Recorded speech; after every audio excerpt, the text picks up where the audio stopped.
దిగంబరా దిగంబరా దత్తావధూత.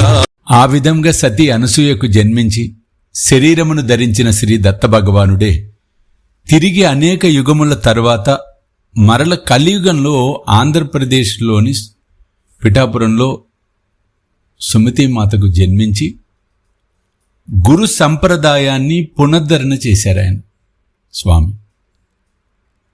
తదుపరి వారి అవతారము మహారాష్ట్రలోని అకోలా జిల్లాలోని కరంజా అనే గ్రామంలో ఉన్న సతీ అంబమాత గర్భంలో జన్మించాలని ఆయన సంకల్పం చేశారు.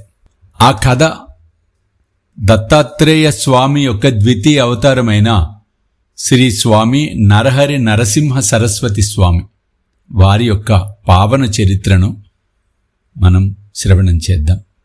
శ్రీపాద శ్రీవల్లభుల యొక్క ఆదేశానుసారము అంబికామాత తన జీవిత శేషమంతా కూడా శివపూజలోనే గడిపింది.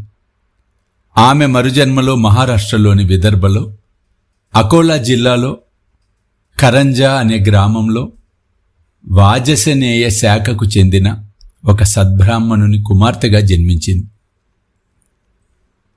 తల్లిదండ్రులు ఆమెకు అంబ అని నామకరణం చేశారు. ఆమెకు పూర్వజన్మ సంస్కారం వలన సౌశల్యంతో పాటు శివభక్తి కూడా అబ్బింది. ఆమెకు యుక్త వయస్సు రాగానే అదే గ్రామంలోని మాధవ శర్మ అనే బ్రాహ్మణోత్తమునకిచ్చి పెద్దలు వివాహం చేశారు. ఇక్కడ అద్భుతమైన అంశం ఏంటంటే మాధవ శర్మ వారు కూడా మంచి శివభక్తుడు. ఆ ప్రాంతంలోని స్మార్తులకు శివవ్రతం చేసుకునే అలవాటు ఉండేదిట. కనుక వీరిని శివవ్రతులు అని కూడా పిలుస్తూ ఉంటారు. పూర్వజన్మ సంస్కారానికి తోడు ఈ జన్మలో భర్త యొక్క సత్సాంగత్యము వలన ఆమె ప్రతిదినము సంధ్యా సమయం అంటే ప్రదోష కాలంలో శివపూజ, భర్తతో కలిసి శని ప్రదోష పూజ, శని త్రయోదశి నాడు విశేష పూజలు చేస్తూ ఉండేది. ముఖ్యంగా ఆ తల్లి తన భర్తను సూర్యుణ్ణి ఛాయాదేవి వలె విడనాడక సర్వోపచారాలు చేస్తూ ఉండేది. అంటిపెట్టుకుని ఉండేది భర్తను. ఎలా అయితే ఛాయాదేవి ఎలా ఉంటుందో సూర్యభగవానుడికి ఆ విధంగా అటువంటి సేవ చేస్తూ ఉండగా 16 సంవత్సరాలు గడిచిపోయినాయి. చూస్తుండగానే ఆ తల్లి ఒక శుభదినాన గర్భవతి అయింది. మాధవ శర్మ సకాలంలో పుంసవనాది కార్యక్రమాలన్నీ కూడా నిర్వహించాడు.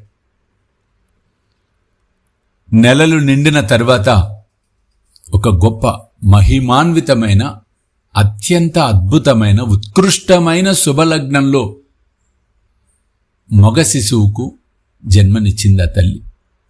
ఎంతో గొప్ప చరిత్ర అండి స్వామిది, అత్యంత అద్భుతమైనది.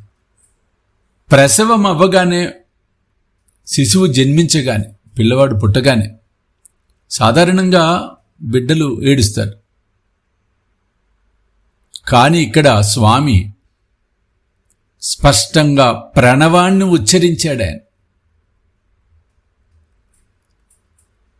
అది విన్నా అక్కడున్న వారందరూ ఆశ్చర్యపోయారు. ఇదేమిటి నిజమా? ఇదేమిటి వింత? జ్యోతిష్య శాస్త్ర పండితులు, విద్వాంసులు అందరూ ఆ పిల్లవాడి యొక్క జాతకం చూశారు. మాధవ శర్మ, నీ భాగ్యం నిజంగా పండిందయ్యా. సాక్షాత్తు భగవంతుడే నీకు కొడుకుగా లభించాడు. కాకపోతే మేము చెప్పే మాటలు శ్రద్ధగా విను,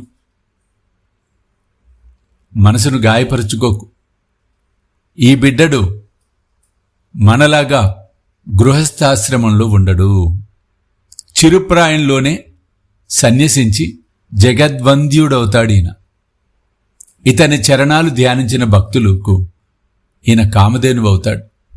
ఇతని దర్శనం చేతనే పతితులు పావనమవుతారు.